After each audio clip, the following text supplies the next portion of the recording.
दोस्तों, दुनिया में बहुत सी कंट्रीज है जहां ट्रांसपोर्ट समुद्रों द्वारा होता है। आज हम आपको एक ऐसी नहर के बारे में बताने जा रहे हैं जो इतनी लंबी है कि उसे पार करने में ही जहाजों को लगभग 10 घंटे लग जाते हैं। इस नहर के बनने की कहानी भी बड़ी दिलचस्प है, जिसके बारे में जानकर आप भी हैरान रह जाएंगे। इस कनाल का नाम है पैनामा कनाल, जो मध्य अमेरिका में पनामा में मौजूद है। लेकिन कब तक ये कह नहीं सकते, और हम ऐसा क्यों कह रहे हैं वो आपको आगे पता चलेगा।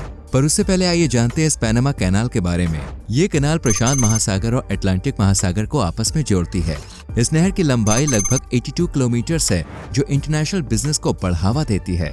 इस कैनाल से हर साल 13 से 14 हजार छोटे बड़े जहाज गुजरते हैं। खैर दोस्तों, पैनामा कैनाल के बारे में अधिक जानने के लिए चलिए डालते हैं एक नजर इसके इतिहास पर। 1914 से पहले जब पैनामा कैनाल नहीं बनी थी, जब यूरोप से अमेरिका के वेस्ट कोस्ट तक शिप से पहुंचना एक बहुत बड़ा टास्क हुआ करता था। मतलब कि अगर किसी शिप को यूरोप से लॉस एंजलिस तक की दूरी तय करनी है तो उसका कोई शॉर्टकट नहीं था, बल्कि पूरे नॉर्थ अटलांटिक से गुजरते हुए साउथ अमेरिका के बॉटम से ही होकर जाना पड़ता था। जी हाँ, बिल्कुल सही सुन रहे हैं। जाना तो चलो ठीक है, लेकिन जर्नी कंप्लीट करने में काफी लंबा समय लगता था। वहीं छोटे मोटे शिप्स की बात करें तो वह हफ्ते 15 दिन में पहुंच जाया करते थे। लेकिन अगर किसी बड़े जहाज या कार्गो शिप्स की बात करें तो इसे लगभग 1 महीने का समय लगता था। और इस प्रॉब्लम को ही सॉर्ट आउट करने के लिए सबसे पहले कदम उठाया स्पेन के राजा और रोमन साम्राज्य के सम्राट चार्ल्स पंचम ने। लेकिन कुछ कारणवश 1700 के लगभग इसका निर्माण कार्य रोक दिया गया। इसके बाद फ्रांस ने अपने कदम आगे बढ़ाए और एक कंपनी की स्थापना की। आपको बता दें, इस कंपनी के प्रेसिडेंट के रूप में फर्डिनेंड डे लेसेप्स को नियुक्त किया गया। और इस काम को आगे बढ़ाने के लिए लेसेप्स ने फ्रांस और यूरोप से फाइनेंशियली मदद भी मांगी, और उसके बदले उन्हें काफी फंड भी मिला। और इतनी बड़ी अपॉर्चुनिटी लेसेप्स को इसलिए भी दी गई क्योंकि इससे पहले वो सुएज कैनाल के लिए काम कर चुके थे, इसलिए वो काम की गहराइयों को बहुत अच्छे से जानते थे। वैसे आपको बता दें, पैनामा कैनाल बनाने का आइडिया खुद लेसेप्स का ही था। तो इस तरह से आज से लगभग सालों पहले अटलांटिक और पैसिफिक ओशन को आपस में कनेक्ट करने के लिए एक शॉर्टकट रास्ता निकाला गया था, जिसका नाम पड़ा द पैनामा कैनाल। दोस्तों, दुनिया भर में भारी जहाज के लिए ये रास्ते बनाए गए, जिनमें से पहला रास्ता ईस्ट में बनाया गया, जिसे सुएज कैनाल के नाम से जाना जाता है।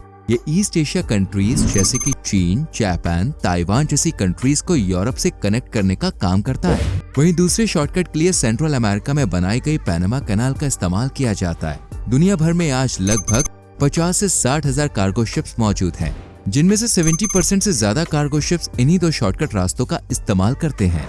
लेकिन मान लीजिए अगर किसी वजह से ये दोनों कैनाल में कोई प्रॉब्लम आ जाए तो क्या होगा? तो दोस्तों, इसका असर पूरी दुनिया पर देखने को मिलेगा। आपको बता दें, जिस कैनाल की हम बात कर रहे हैं उसको बनाने में तकरीबन 375 मिलियन डॉलर्स के साथ साथ 75,000 से ज्यादा वर्कर्स ने अपना योगदान दिया था। लेकिन कोई नहीं जानता था कि आने वाले 100 सालों में यह कैनाल बंद होने की कगार पे आ जाएगा। लेकिन आखिर क्यों? कभी जिस पैनामा कैनाल को बिजनेस के पॉइंट ऑफ व्यू से बहुत बड़ा प्लेटफॉर्म माना जाता था और इसी वजह से यहाँ से करीब 32 कार्गो गुजरते थे, आज इनकी संख्या घट के 24 हो गई है। और आने वाले समय में जो आसार दिख रहे हैं वो इस बात की ओर इशारा करते हैं कि ये नंबर और भी कम होंगे। लेकिन क्यों? क्या वजह है जिसके चलते पैनामा कैनाल डाइंग होने की कगार पे आ चुका है? वैसे पहली बार आपने नहीं सुना होगा, इससे पहले भी साल 2021 में एवरग्रीन शिप ने पूरे सुएज कैनाल के ट्रैफिक को जाम करवा दिया था और पूरे 6 दिनों तक रास्ता ब्लॉक रहा था। अगर ऐसा ही कुछ फ्यूचर में होता है तो शिप के पास कोई दूसरा रास्ता नहीं होगा, उन्हें लंबी दूरी तय करनी होगी और घूम कर ही जाना पड़ेगा। और इसका मतलब सबसे बड़ा नुकसान उठाना पड़ेगा कंपनियों को, क्योंकि इसमें टाइम के साथ साथ फ्यूल कॉस्ट भी एक्स्ट्रा जाएगी। सीधे लफ्जों में कहा जाए तो इसका सारा खर्चा हमारे और आपके ऊपर ही आएगा। ऐसा नहीं है कि इन रास्तों का इस्तेमाल फ्री में किया जाता है, बल्कि आपको बता दें, बड़ी बड़ी शिपिंग इस कैनाल को यूज करने के लिए भारी टोल टैक्स के साथ इनकी मनमानी भी सहन करती है, क्योंकि इसके अलावा उनके पास कोई दूसरा रास्ता भी तो नहीं है। लेकिन अब सवाल ये उठता है कि आखिर ऐसी क्या मजबूरी है जिसके चलते इन्हें कैनाल की जरूरत पड़ती है? अब इस बात को देखिए, ऐसे समझें। मान लीजिए यूरोप में यूनाइटेड किंगडम से एक शिप को वेस्ट अमेरिका में मौजूद सैन फ्रांसिस्को जाना है। वैसे वहां पहुंचने के लिए 2 रास्ते हैं, जिनमें पहला है लॉन्ग डिस्टेंस, लेकिन इसका डिस्टेंस तकरीबन 25,000 किलोमीटर है और इस दूरी को तय करने के लिए 28 दिनों तक लगातार ट्रेवल करना पड़ता है। और वहीं फ्यूल की बात करें तो करीब 80 लाख लीटर फ्यूल खर्च होता है, जिसके लिए काफी तगड़ा खर्चा करना पड़ता है। अब ऐसे में टाइम तो जाएगा ही जाएगा, लेकिन फ्यूल पर आने वाली कॉस्ट यानी 32 मिलियन डॉलर्स भी खर्च होंगे, यानी तकरीबन भारतीय रुपयों में बात करें तो 268 करोड़ रुपए, जो कि काफी बड़ी रकम है। आइए बात कर लेते हैं दूसरे रास्ते की, तो वो है पैनामा कैनाल का शॉर्टकट। जहां लंबे रास्ते से 25,000 किलोमीटर का डिस्टेंस है, वहीं पनामा कनाल शिप से केवल 1400 किलोमीटर की दूरी तय करवाता है और इसमें समय के साथ साथ फ्यूल कॉस्ट में भी तकरीबन आधी बचत हो जाती है। खैर दोस्तों, भले ही फ्यूल और समय कम लगता है, लेकिन आपको बता दें पनामा कनाल से गुजरने वाले एक शिप पर लगने वाला टैक्स जानकर आप बिल्कुल हैरान हो जाएंगे। एक शिप लगभग $2,500 से $10,000 तक टैक्स पे करता है, लेकिन कभी कभी तो ये रेट आसमान भी छूने लगते हैं, बट कंपनी तब भी उनकी मनमानी बर्दाश्त करके खुशी खुशी टैक्स देने के लिए रेडी रहती है। और दोस्तों, उसके पीछे कंपनियों का भी अपना स्वार्थ होता है। दरअसल शिपिंग कंपनियां इस रूट यानी पनामा कनाल का इस्तेमाल करके समय की बचत कर लेती है, यानी जो काम पूरे साल में होना होता है वो 6 महीने में ही कंप्लीट कर लेती है। आसान शब्दों में कहा जाए तो टाइम इज मनी, और यही वजह है जो ये शिपिंग कंपनी अपने समय और पैसे बचाने के लिए पनामा कनाल को मुंह मांगी रकम देने के लिए भी रेडी रहती है। इसके लिए चाहे फिर उन्हें एक लंबी लाइन में हफ्ते या 15 दिन का इंतजार क्यों न करना पड़े। फिर आइए अब आते हैं अपने मेन टॉपिक पर कि ऐसा क्यों कहा जा रहा है कि पनामा कनाल इज टाइम। तो इस बात को समझने के लिए चलिए इसकी डिटेल में चलते हैं। आखिर क्यों पनामा गवर्नमेंट चाह कर भी कार्गो शिप को पनामा कनाल से गुजरने नहीं दे सकती। इसको जानने के लिए सबसे पहले ये जानते हैं कि पनामा कनाल आखिर काम कैसे करता है। कहते हैं कि जिस भी इंजीनियर ने इस कनाल को डिजाइन किया था वो बहुत बड़ा जीनियस रहा होगा, लेकिन कोई कितना भी बड़ा जीनियस क्यों ना हो, कुदरत के आगे सब कुछ धरा का धरा रह जाता है। सबसे पहले हम बात कर लेते हैं पनामा स्ट्रीट की। अगर आप इस पर गौर करें तो जो पनामा स्ट्रीट सेंट्रल अमेरिका में मौजूद 30 किलोमीटर चौड़ी एक पट्टी है, जिसके दोनों साइड में ओशंस मौजूद हैं। लेकिन यहाँ की जमीन काफी अलग है। ये सी लेवल से 85 मीटर्स की ऊंचाई पर है।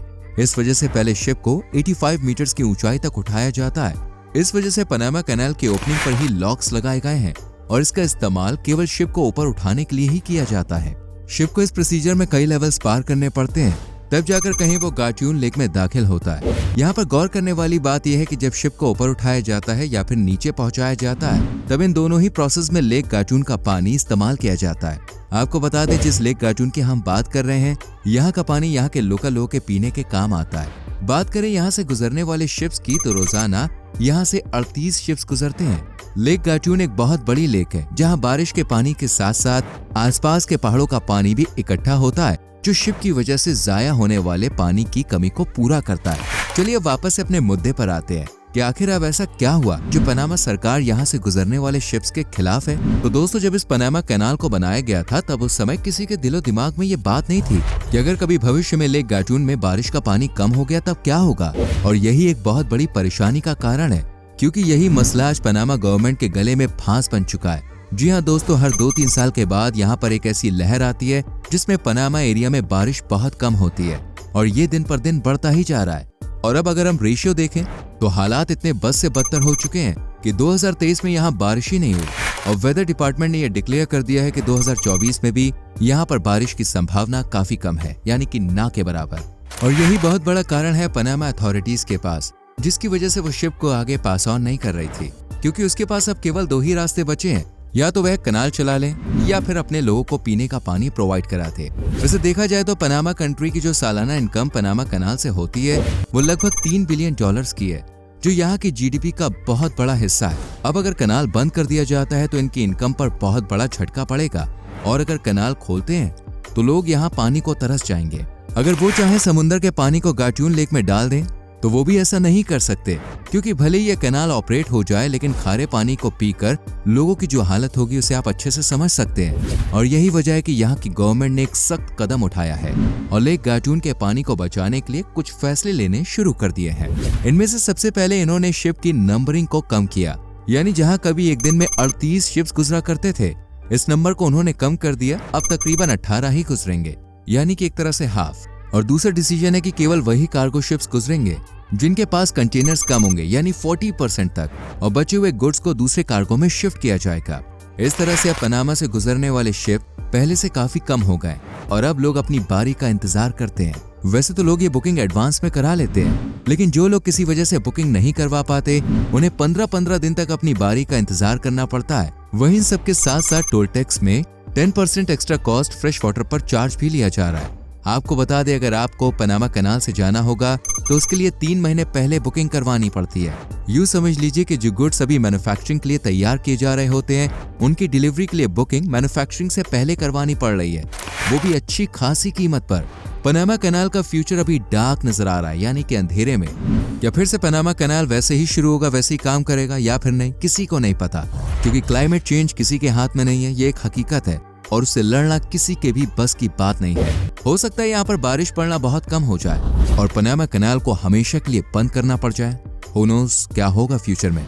आपको क्या लगता है, पनामा कैनाल फिर से अपने पहले वाले अस्तित्व में आएगा या फिर नए रूट बनाने की तैयारी में सरकार को जुट जाना चाहिए?